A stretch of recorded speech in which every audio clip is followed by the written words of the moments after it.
Welcome to Disheveled Homeless Guy roasts an anime to fix his crippling depression. On the chopping block today is Battle Angel Alita.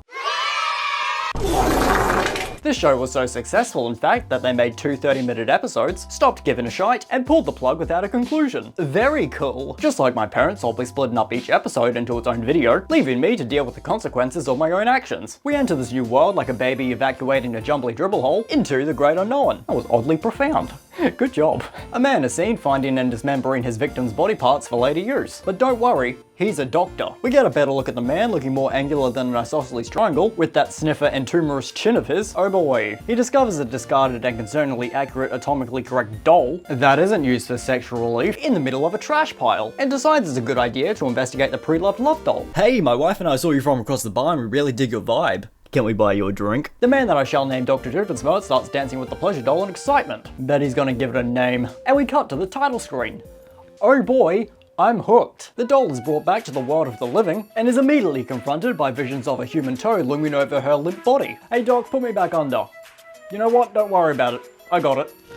The love doll asks if she has a name, and conveniently she has amnesia and has forgotten her name, social security number, and past trauma. If only there was a big strong man here to be her father figure, or lover. Ah fuck, he made her cute. Fucking shit, man. Dr. Doofenshmirtz performs surgery on a grape and is handed a rag by the girl that he has named Gally. She looks more like a Tiffany. Her hobbies include asking people what their zodiac sign is and drinking Starbucks. Toadman, like that creepy uncle in every family, asks Tiffany if she's gotten used to her body. Have you adapted to your new body yet? First off, don't phrase it like she's going through puberty, and secondly, wouldn't you assume she's lived her whole life with a body? Why would having a body feel unnatural to her? I can't imagine she's lived life without limbs like a mighty bean. Unbeknownst to Tiffany and co, 10 feet above them, a boy is siphoning their power from their establishment to fuel his crypto mining addiction. Toadman, out of nowhere and unprompted, tells Tiffany that wandering off can be dangerous. Wandering off by yourself can be dangerous. Hey bro, she was just standing there. She's showing no signs of wanting to flee North Korea. Especially at night, with that killer stalking young girls for their brains. Seems like he got you pretty good then. And that's not even mentioning the spine thieves. Cunts be stealing spines now?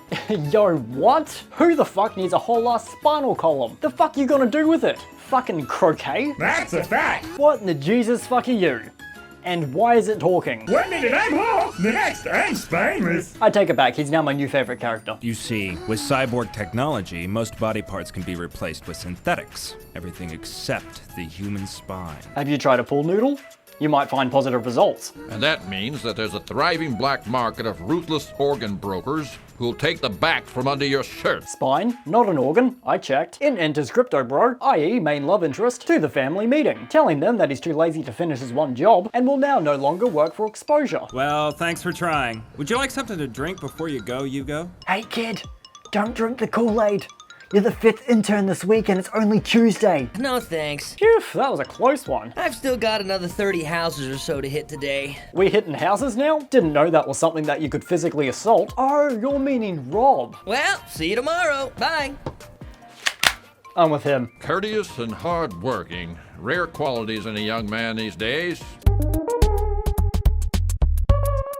This sex pest is waiting around for her next meat dish and becomes past tense. It is implied that Dr. Doofenshmirtz painted the wall with this poor lady's Chroma 2 washable paint, TM, and in the process gets skill checked by a woman. Tiffany notices that her octogenarian adoptive father is limping away in pain, just like me after I asked for a woman's phone number. My balls have still not recovered. Cut to the next day, where Dr. Doofenshmirtz is coal mining this man's neck. Doc, I don't have the chips to pay for this. Oh, don't worry. You can pay me when you get the funds. And you better get the funds. You don't want to find out what happens if you don't provide us the funds. Good morning, Ito. Oh, fuck, you made me sever this man's vertebrae. What happened to your arm? Fuck around and find out, bitch. This? I guess I must have tripped. You did it again, you smooth silver-tongued devil you. She suspects nothing. He must have done it when he was out last night. Like I said, suspects nothing. Crypto Bro is back for another day of working for Exposure and gets interrupted by a thought. I said, hey! Can't you see I'm in the middle of doing something up here? Plain hard to get. Stay humble, bro. Fight the urge. My name's Gally. Gally? You mean the eyebrow guy from Maze Runner? I think it's a pretty name. No, it's dumb. The world was your oyster and you chose Gally. Try again. You're right. It suits you. Got him. By the way, my name is... It's Hugo, isn't it? You go sniff these nuts. Do you have a family here? Nope. Fucking dead. Thanks for bringing it up. prick. That's impressive that you can make a living all by yourself. Some of us must pay bills and shit. We can't afford to sit on our asses all day. That's impressive. What is? These nuts? I'm talking about Zalem, of course. Oh yeah, sure. And these nuts. Hey, why don't you come with me? Don't follow him to a second location. It always ends with a lifetime of free candy. Hey, Doc! I got it working now! Ito! I'm going up too! That bitch is dead. This better not awaken something inside of me. The two future criminals arrive at a warehouse and climb onto the roof. Oh, I'm sorry, attempts to climb on the roof. Sorry, typo. They manage to fall because Tiffany needs a reason to think that she's not like other girls. She's able to catch a falling man, listens to alternative music, Paramore, has a unique personality that she stole from Wednesday Addams, and thinks she's quirky by playing video games. Exclusively Animal Crossing. Haha, you got saved by a girl. Jeez, what are you made of? It felt like you weighed a ton. And you're strong, too. Really? No, bitch, I just like to string words together to make an incoherent sentence. The two of them kick back and observe the floating sky butthole and wish that they could visit one day. Yada yada, hopes and dreams. My brother wanted to go to Zalem once. He's dead now. Thanks for bringing it up. The look on your face is so interesting. More interesting than Zalem? I mean, look at this place. What a disgusting cesspool of humanity. Fuck you, my mother lives there. These people are nothing but vultures. How is that any different to, well, anywhere? Have you met people? Cut to Dr. Doofusmerce dealing with his ex-wife's nagging. Women, am I right? She's talking some shit about wanting to return back to the sky butthole, and she's not interested about hanging around and helping the crippled, so her proposal to Big D is help her get back to the butthole city, and in return, Big D gets fuck all. Will you help me return? No. I see. You know, I thought that would have worked. Tiffany conveniently wakes up between the hours of Sparrowfire o'clock and the arse crack of dawn, unprompted. She decides to get up, look out a window, and notices that her legal guardian is off patrol in the streets. Like Batman, a woman of the night is seen walking down you will without a doubt be murdered alley and discovers, you guessed it, a fine upstanding gentleman willing to help her with her taxes. And it's friend Steve. For a second there, I thought you were gonna murder me. What a relief. The woman runs away after spotting the debt collector. He arms himself with a gavel, and the spirit of Judge Judy to lay down the law, with a cool opening line. I'm a hunter warrior. And I'm lost in IKEA. Have you seen my mother? Dr. Batman drops down a Hammer Time reference in the Year of Our Lord, and removes this man's tax filing hand. Unfortunately, the other hand was the secret boss, known for choking me like he hates me. Tiffany arrives because Plot performs a pointless flip for style, and kindly removes this man's head from his body. So no head, after seeing his friend get murdered, unprompted, Steve finds that this is the appropriate time to strip down and check what his mother gave him. Dr. Batman charges at full speed towards the human Royd and gets bodied immediately. It is now up to the unmedicated crystal collector to save the day.